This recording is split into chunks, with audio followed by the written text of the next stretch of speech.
We're table 3. I'm Caroline. I'm Casey. And I'm Marissa. And here's our check-in section. So for external features, first we have the dorsal fin. This is the first one, and the second dorsal fin is there. And the function is to maintain stability in the water. The second one is the pectoral fin. One of them is here. Okay. Yeah. And the pectoral fins lift and steer the shark's body. Next we have the anal fins. They provide additional stability. And then we have the caudal fin, or the tail. It propels the shark forward, and the type is heterocircle because the upper lobe is larger than the lower lobe.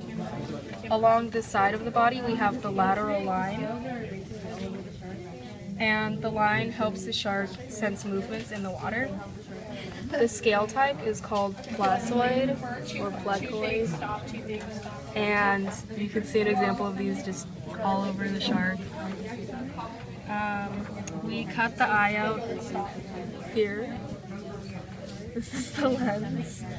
And the eye as a whole allows the shark to see, but the lens in particular changes the focal distance of the eye so it can focus on objects at different distances.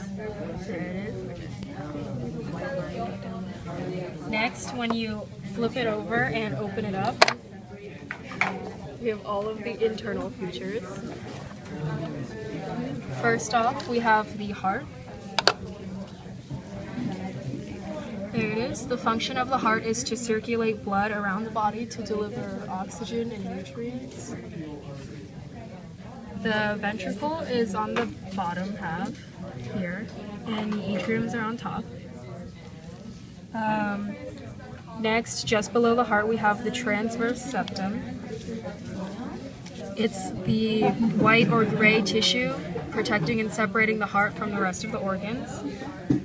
In the medial liver, we have the gallbladder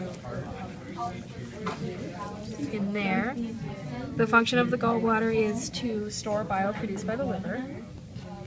Next, we have the stomach. The larger anterior portion is called the cardiac stomach, and the lower portion is called the pyloric stomach. The function is just to digest food. The pyloric stomach leads into the duodenum.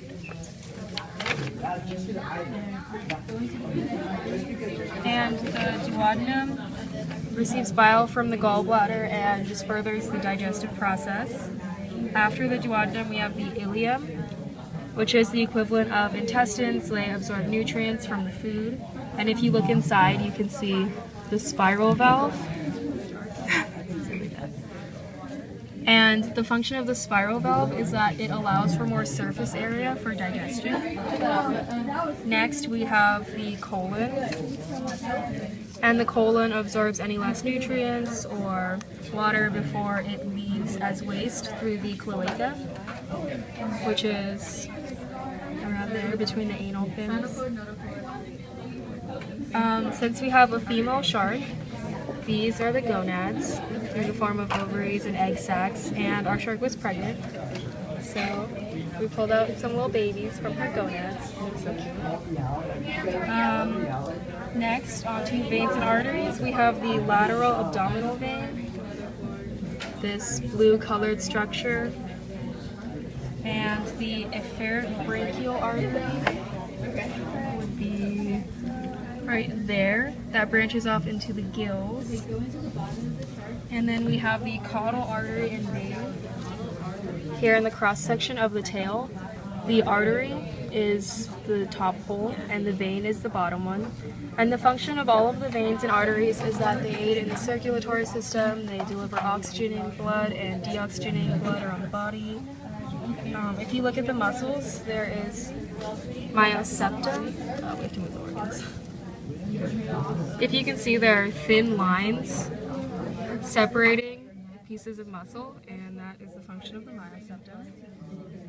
Onto fin cartilage. The function of all cartilage is to provide support and structure. First, we can look at the cartilage on the fin.